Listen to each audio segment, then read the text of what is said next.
You to the two. What's good with y'all, man? Another day, another blessing, man. I hope y'all doing well. I hope y'all striving, styling, profiling, doing what you're supposed to do, staying consistent, staying on that path, staying disciplined. You know what I'm saying? I hope y'all doing well, man. It's good to see y'all, man. I hope y'all continue to put y'all best foot forward, continuing to make systems and routines based off the system that you're trying to be, which is ultimately reaching to that higher self, that higher being, that higher place that you know that you're supposed to be at. Letting go of the things that you need to let go of, letting go of the people and the habits, letting go of the external factors, letting go of the internal factors. Alchemizing your problems, alchemizing the negativity that's in your life and transmute it into something positive. But with that being said, today we're going to talk about how there is power in focusing on one thing.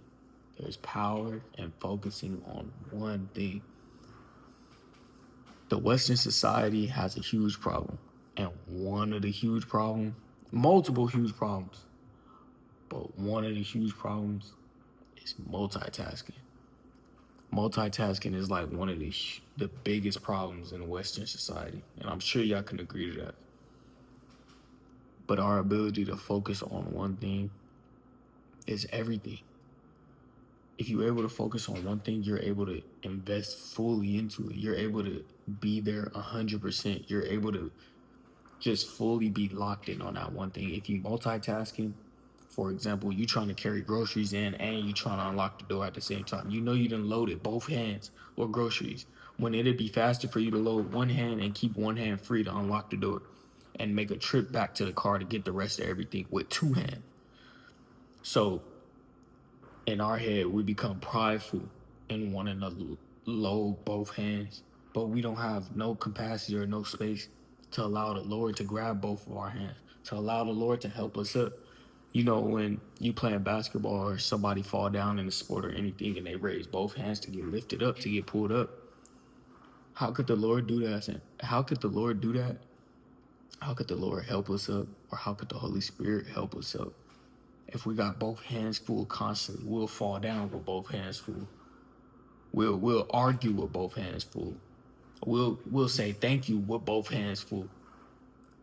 We'll pray with both hands full, letting go of nothing, full attention. You see what I'm saying?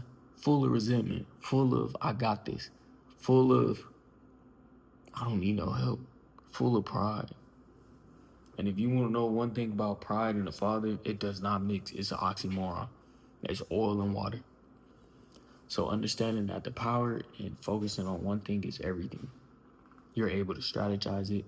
You're able to be loyal to it. You're able to be consistent. You're able to see who you are. And not only that, if it doesn't last long, you're able to slightly pivot, get rid of that and focus on one more other thing. But if you're focusing on multiple things at once, you're giving 25% here, 25% there, 25% there, 25% there. It's multiple different versions to the point where you're so drained out, you don't have enough energy to continue to supply every one of those. It doesn't make sense.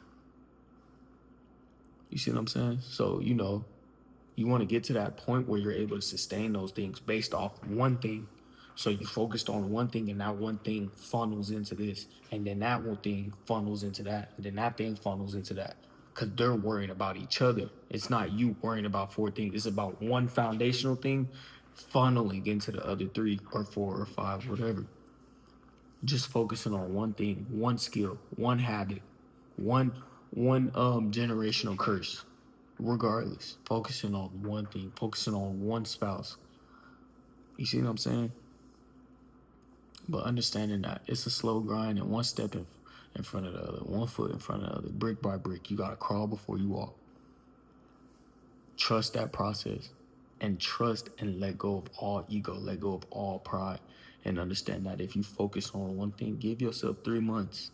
Give yourself 3 months. You want to ideally give yourself 6 months, but give yourself 3 months. In 3 months, that should tell you if you like it or not. You could be dedicated for 3 months.